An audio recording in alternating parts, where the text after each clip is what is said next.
পাঁশকুড়ায় পুলিশকে ঘিরে বিক্ষোভ এলাকাবাসীর, পরে সামাল দেয় অতিরিক্ত জেলা পুলিশ সুপার নিখিল আগরওয়াল। পাঁশকুড়ার গড় পুরুষোত্তমপুরে নিচু এলাকা থেকে জলে আটকে যাওয়া বাড়ি থেকে মানুষজনকে উদ্ধার করছে এনডিআরএফ টিম এবং জেলা পুলিশ। দুটি বোটে করে বারে বারে মানুষজন নিয়ে আসা দীর্ঘ সময় লাগছে, ফলে এলাকার মানুষ ক্ষিপ্ত হয়ে ওঠে। পুলিশের সঙ্গে ঝামেলায় জড়িয়ে পড়ে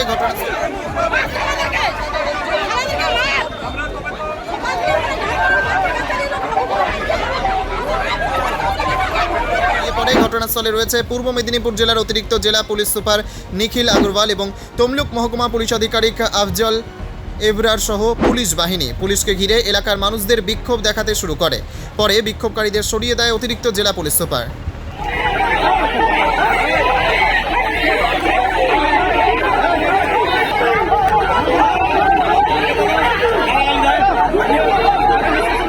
সমস্ত আধিকারিকরা রয়েছে দেখুন, এটা তো আমাদের সবাই জানের জয়েন্ট রেসপন্সিবিলিটি।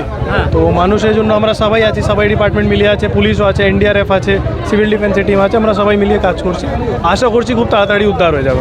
দেখলাম যে আপনি নিজের হাতে জল বিস্কুট তুলে দিচ্ছেন একটু দেখুন, মানুষ তো অনেকক্ষণ ধরে আটকে আছে এখানে, তো এ তো বেসিক নিড আছে, মানে ফুড বললে ওয়াটার বললে বেসিক নিড আছে। তো আমরা চেষ্টা করছি যতটুকু পসিবল মানুষকে পরিষেবা দেওয়া।